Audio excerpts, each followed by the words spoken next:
आदाब। लखनऊ डायरी में आपका इस्तकबाल है। आज मैं आपके सामने अवध के पहले नवाब सादत खान की तारीख पेश कर रहा हूँ। मुलाहिजा फरमाएं। अवध में नवाबी दौर का आगाज़ 1722 में हुआ, जब मोहम्मद अमीन नामी एक ईरानी बाशिंदे को मुग़ल शहंशाह मोहम्मद शाह ने सादत खान के खिताब के साथ सूबे अवध के बिगड़े हुए हालात को सुधारने के लिए अवध की तरफ रवाना किया।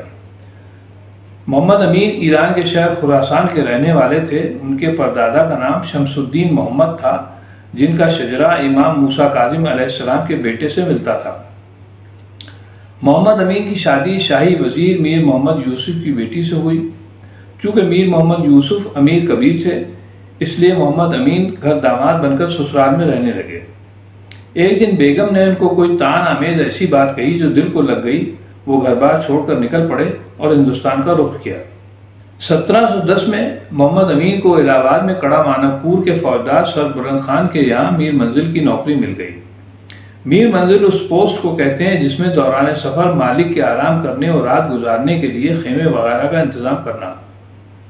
1712 में सर बुलंद खान को गुजरात का नायब सूबेदार बनाकर गुजरात भेजा गया, तो मीर मोहम्मद अमीन भी उनके साथ गुजरात चले गए। एक दिन सर बुलंद खान शिकार खेलने गए तो मीर मोहम्मद अमीन ने उनका खेमा एक नशेबी जगह पर लगवा दिया। इस दिन इत्तेफाक से खूब बारिश हुई, जिसकी वजह से इलाका जलथल हो गया। खेमे में पानी भर जाने की वजह से सर बुलंद खान को रथ पर बैठकर रात गुजारना पड़ी। सुबह को सर बुलंद खान ने मीर मोहम्मद अमीन पर नाराज़गी जाहिर करते हुए कहा कि आपका दिमाग 7 हज़ारियों जैसा है, काम में दिल नहीं लगता। मीर मोहम्मद अमीन को सर बुलंद खान की बात नागवार गुजरी और उन्होंने जवाब दिया कि हुजूर सैयद हैं, आपकी ज़बान में असर ज़रूर होगा। आपकी बात को अपने हक़ में दुआ समझते हुए नौकरी छोड़ रहा हूँ। अब से 7 हज़ारी मनसब के लिए कोशिश करूँगा। इस तरह नौकरी छोड़कर दिल्ली चले आए। ये वो दौर था जब दिल्ली दरबार में अब्दुल्ला खान और हुसैन अली खान की तूती बोल रहा था। इन भाइयों को सादात बराहा कहा जाता था। इन भाइयों की ताकत इतनी थी कि उन्होंने 7 महीने के छोटे से पीरियड में 4 शहजादों को एक के बाद एक मुगलिया सल्तनत के तख्त पर बैठाया और तख्त से बेदखल भी कर दिया। दिल्ली पहुंचकर मीर मोहम्मद अमीन ने छोटे भाई सैयद अली खान की मदद से आगरा के करीब ज़िला हिंडोल की फौजदार की पोस्ट हासिल की। इस तरह वो मुगलिया दरबार से जुड़ गए। इस बीच सैयद बरादरान और मालवा के सूबेदार के बीच ताल्लुकात ख़राब होने की वजह से हुसैन अली खान मुग़ल शहंशाह मोहम्मद शाह के साथ फ़ौज लेकर मालवा पर हमले की नीयत से आगे बढ़े। इस लश्कर में मीर मोहम्मद अमीन भी शामिल थे। रास्ते में मुग़ल शहंशाह के इशारे पर एक साजिश के तहत हैदर बेग नामी एक सिपाही ने हुसैन अली खान का कत्ल कर दिया। एक भाई से छुटकारा पाने की खुशी में शहंशाह मोहम्मद शाह ने उन लोगों को इनाम और इकराम से नवाजा जो इस साजिश में शामिल थे। मीर मोहम्मद अमीन को इस मौके पर 5 हज़ारी पोस्ट और सादत खान का खिताब मिला।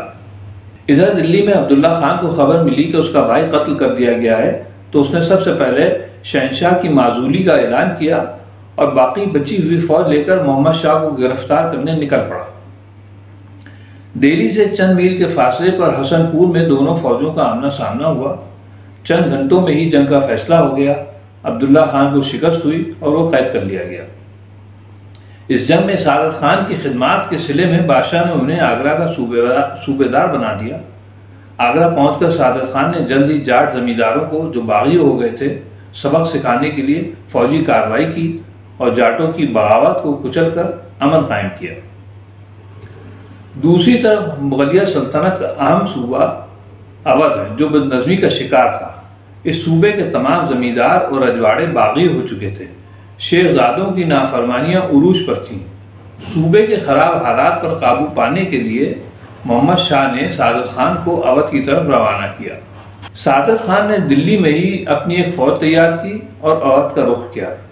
रास्ते में फर्रुखाबाद में क़याम के दौरान फर्रुखाबाद के नवाब मोहम्मद खान बंगश से शेरजादों के सिलसिले में अहम जानकारी हासिल करके लखनऊ के लिए रवाना हुए। रास्ते में जब गंगा नदी के करीब पहुंचे तो उस वक्त तेज़ बारिश की वजह से दरिया चढ़ा हुआ था। नवाब सादत खान कश्ती से नदी पार कर रहे थे। उनकी कश्ती जब भी धारे में पहुंची तो अचानक एक मछली दरिया के पानी से उछलकर उनकी गोद में आ गिरी। इसको नेक शगुन मानते हुए इस मछली को सादत खान ने अपने पास रख लिया वो मछली अवध के आखिरी ताजदार नवाब वाजिद अली शाह के ज़माने तक खजाने शाही में रखी रही और मछली का निशान शाही निशान बना। आज भी हुकूमत यूपी का निशान मछली है। सादत खान ने लखनऊ से दूर काकोरी में पड़ाव डाला और खामोशी से वक्त गुजारने लगे। कुछ अरसे बाद सादत खान ने अपनी फौज को 2 हिस्सों में तकसीम किया। एक बड़े हिस्से को हुक्म दिया कि वह खामोशी के साथ शहर में फैलकर कला मच्छी भवन को घेरे में ले ले और खुद फौज के छोटे हिस्से के साथ रात की तारीकी में गोमती नदी के किनारे किनारे आगे बढ़े और दरिया पार करके दबे पांव मच्छी भवन का रुख किया और शेखीन दरवाजे पर पहुंचकर उस तलवार को काट गिराया जो शेखजादों के जाओ जलाल की निशानी थी। मच्छी भवन में दाखिले का फाटक शेखीन दरवाज़ा कहलाता था, जिसमें एक नंगी तलवार रेशम की डोरी से बांधकर लटकाई गई थी।